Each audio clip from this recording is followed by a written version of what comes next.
Hi, it's Pamela Maytack, the Doodler, who cannot draw and who is not normal.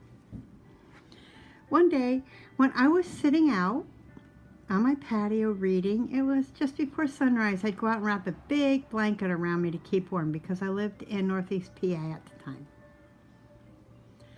And while I was out there reading, the sun started coming up. I saw these funny looking bumpy things getting on my car, on the tires.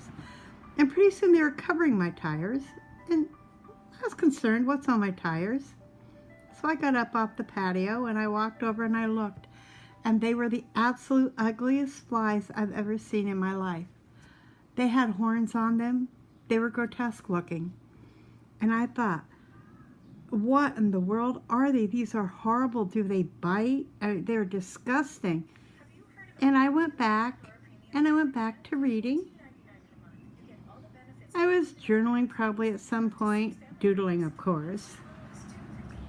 And pretty soon I noticed all these things laying on the driveway around my car. Of course, you know, I got up and looked to see what it was. It was those flies. They were dying. And I thought, oh, I'm so glad they're dying. They're too ugly to live. I don't know if they bite or what. I don't know where they came from. Are there poisons in the pond that I live by? What's wrong? Why am I getting all these horrible, ugly flies? I went back to reading and periodically would look up and see more and more on the ground. I walked over to examine them further to see how many were dropping dead.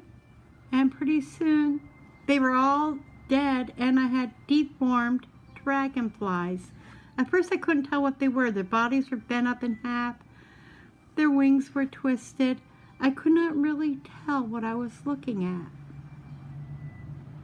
And I realized, oh, these are crippled, deformed dragonflies. I wonder if there's pesticide in the water and it's killing everything. Natural assumption. And at first instinct, I thought, should I just step on them and put them out of their misery and kill them all because they're just so grotesque looking? They're twisted, they're deformed. They don't look like anything normal. I was so sorry for them. Inside I felt my heart say, no, let them live. I went back and I read a little longer. I wanted to finish what I was doing because, you know, I was going to have to go to work. And as I read, the sun shone brighter and brighter.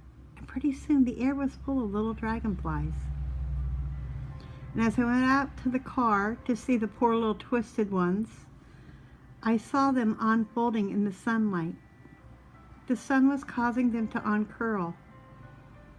And then I discovered the coolest thing. The ugly, grotesque flies with the horns on them that looked so horrible no one would want them and just would kill them were actually an earlier stage of a dragonfly. And that instead of having poison in the pond or something grotesque going on, I was in the midst of what is known as a dragonfly hatch. I called off work that day. I called my boss. I said, can I stay home and watch a dragonfly hatch? And I told her what I was seeing, and she was really cool. She laughed, and she said yes. So I spent that morning, and I watched the dragonfly soar into beauty over and over again, watch their little bodies untwist, and I realized, you know what? Sometimes that's us. Sometimes we're in that ugly fly stage, and it looks like we'd be better off if someone killed us. Think about it. And sometimes we're in that crippled, twisted stage that looks like we'll never fly. But you know what? This is what I learned. And I suspect this is one of my purposes on this earth, is to encourage and stand by and say, don't squish them. Give them a chance. And if we love them and are patient with them, they will fly. So that's another thing I learned from doodling, is how to be patient and encourage. Because if we're patient and love and support each other, as women, we need to do that, girls. Don't fly. We don't have to bash and bang, and we never should point fingers. Because What if they're just in that little horny fly stage? Or what if they just need to put their wings out in the sun and flick them so they straighten out and their body on twists? What if you're the one that needs someone to encourage you? Stay tuned. I just might be that person. Thank you. Bye.